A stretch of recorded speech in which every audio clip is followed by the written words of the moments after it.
Olá, bom dia! Calendário de pagamentos de 2023 do INSS já está disponível. Mais de 4 bilhões e meio de reais esquecidos nos bancos. Instituições financeiras devem enviar dados dos clientes ao Banco Central a partir de janeiro. Produção recorde de grãos. Safra prevista para 2022-2023 deve ser 15% maior do que a anterior. Sexta-feira, 9 de dezembro de 2022, o Brasil em Dia já está no ar.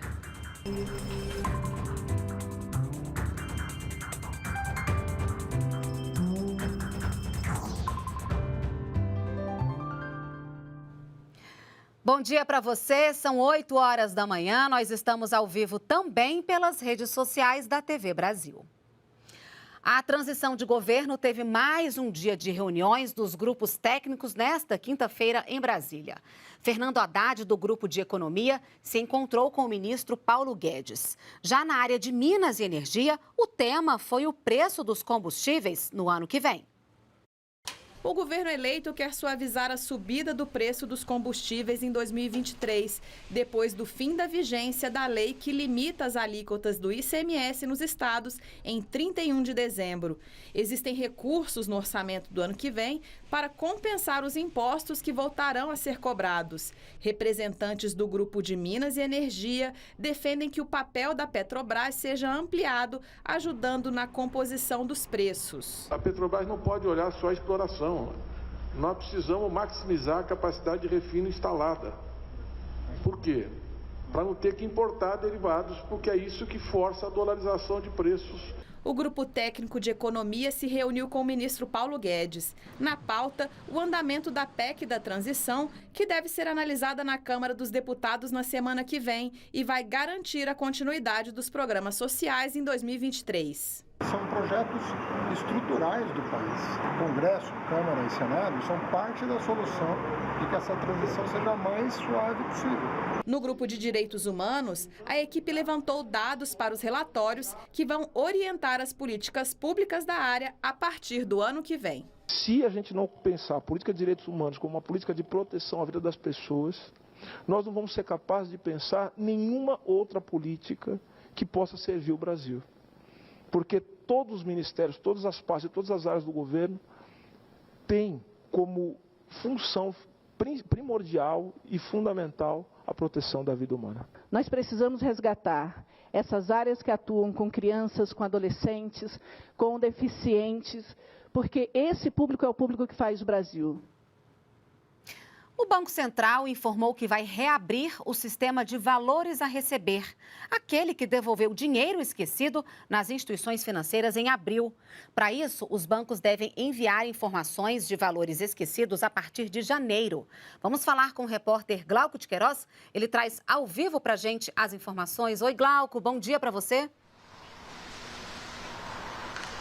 Olá, Renata, bom dia para você, bom dia a todos. É isso mesmo, né? O Banco Central informou que vai voltar a receber em janeiro dados das instituições financeiras referentes a esses valores esquecidos, né, nos bancos. Uma instrução normativa editada em novembro obriga a transferência, né, dessas informações para a autoridade monetária, né? Desta forma, né, embora não tenha estabelecido uma data para isso, né, o Banco Central informou que vai reabrir o chamado sistema de valores a receber, né, o sistema de valores a receber, para que donos desse dinheiro possam aí consultar e solicitar esse repasse, né? Atualmente, segundo o Banco Central, ainda existem 4 bilhões e 600 milhões de reais ainda esquecidos em instituições financeiras para serem devolvidos, né? Deste total, 3 bilhões e 600 milhões de reais são de pessoas físicas e 1 bilhão de reais de pessoas jurídicas, ou seja, de empresas. A instituição pretende, né, apresentar melhorias no sistema, como, por exemplo,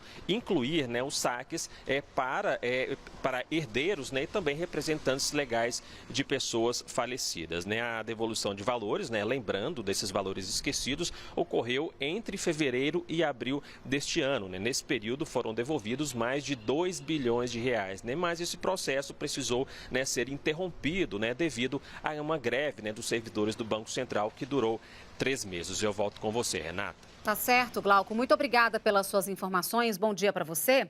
E olha, mais de 37 milhões de aposentados e pensionistas do INSS já podem conferir as datas em que vão receber o pagamento de benefícios em 2023.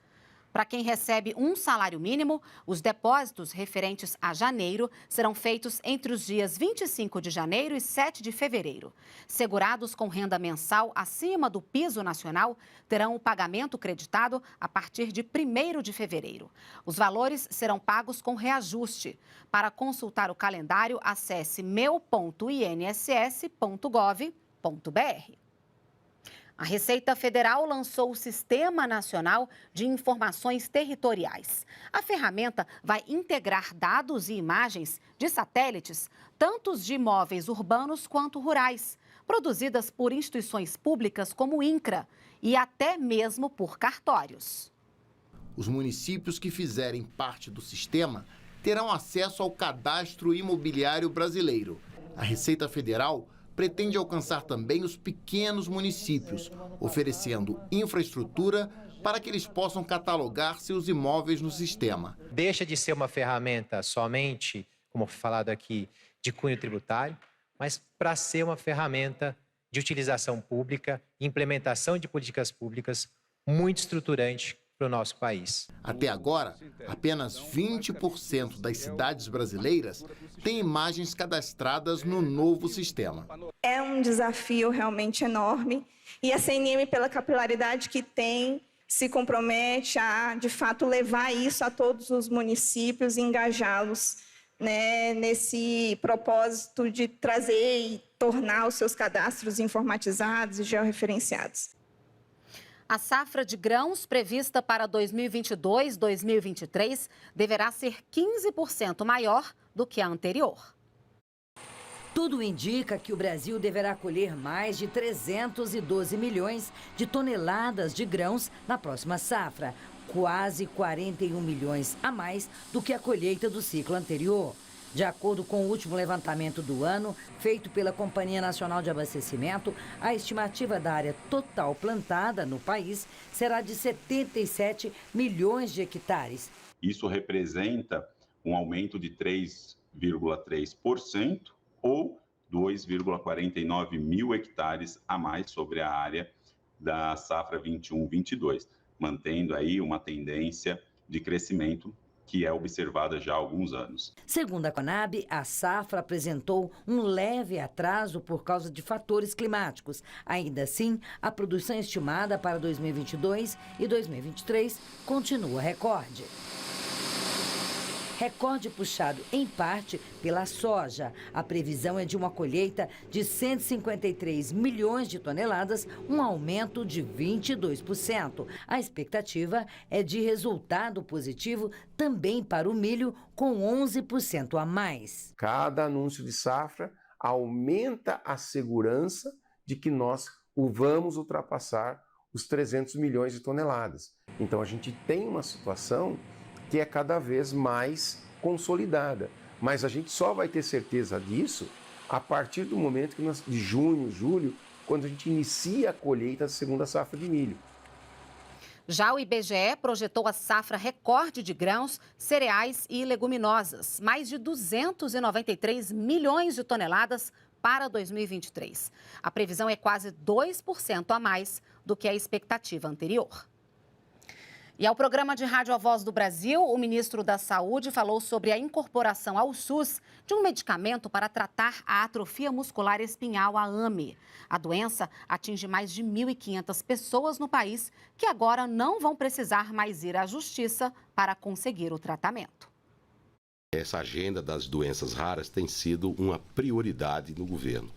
Desde 2019, foram investidos mais de 3,5 bilhões de reais para atenção às doenças raras. Essa incorporação ela decorre de uma avaliação detalhada do conjunto de evidências científicas que há sobre o tratamento dessa doença com esse novo tipo de terapia. Inicialmente, houve uma recomendação de não incorporação ao SUS, mas posteriormente a indústria farmacêutica fez uma proposta para o que nós chamamos de acordo de acesso gerenciado. É uma incorporação vinculada ao compartilhamento de risco, ou seja, o medicamento na prática tem que apresentar o resultado que a indústria farmacêutica promete. A Dataprev completou 48 anos em novembro. Especializada em soluções tecnológicas para a execução de políticas públicas, a empresa celebra sua história com uma exposição aberta nesta quinta-feira, em Brasília. Se você já precisou solicitar benefícios como auxílio emergencial, seguro-desemprego, pensão e aposentadoria, então já conhece a Dataprev. Criada em 1974, essa empresa pública de processamento de dados veio se modificando ao longo dos anos. Para contar parte dessa história, foi montada em Brasília uma exposição que reúne fotografias, objetos e até uma estação de trabalho de 1990.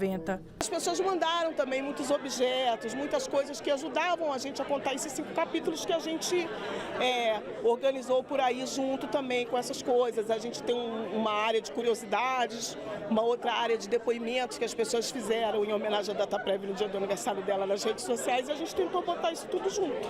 De documentos transportados em combis como essa, passando pela modernização com computadores capazes de armazenar e processar informações de milhões de cidadãos. Hoje, a Dataprev opera cerca de R$1 trilhão em benefícios. Com sede aqui em Brasília, a empresa conta ainda com 3 data centers que funcionam 24 horas por dia, nos 7 dias da semana. A tecnologia, ao longo dessas 4 décadas, quase 5 décadas, mudou completamente.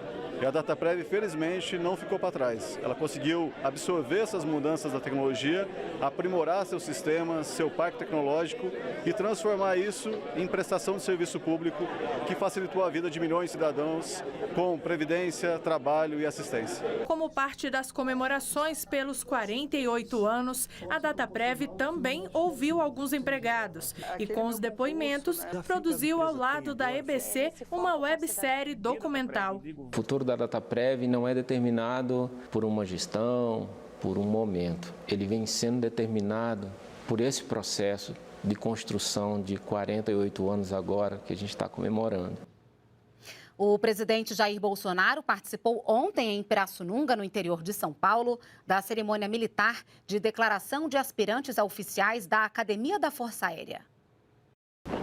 A Academia da Força Aérea é o maior complexo de ensino da aviação militar no país. Os cadetes saem com diploma superior em ciências aeronáuticas, logísticas ou militares. E todos concluem o bacharelado em administração. Os cadetes concluem a jornada de 4 anos de formação aqui na academia. É a cerimônia de declaração de novos aspirantes a oficial da aeronáutica. Quem escolheu a carreira aeronáutica vai fazer especialização na atividade aérea em Natal. Quem optou pela intendência parte para o Rio de Janeiro, para um estágio prático em logística. E a turma que vai trabalhar em terra, na área da infantaria, vai ser direcionada para unidades da Força Aérea em todo o país. Ao entrar na academia, os alunos recebem um espadim, símbolo da primeira conquista na carreira militar. Nessa cerimônia, eles trocam o espadim pela espada de oficial. O presidente Jair Bolsonaro fez a entrega para os primeiros colocados da turma. O desfile militar, a Esquadrilha da Fumaça e o Grito de Guerra encerram a cerimônia.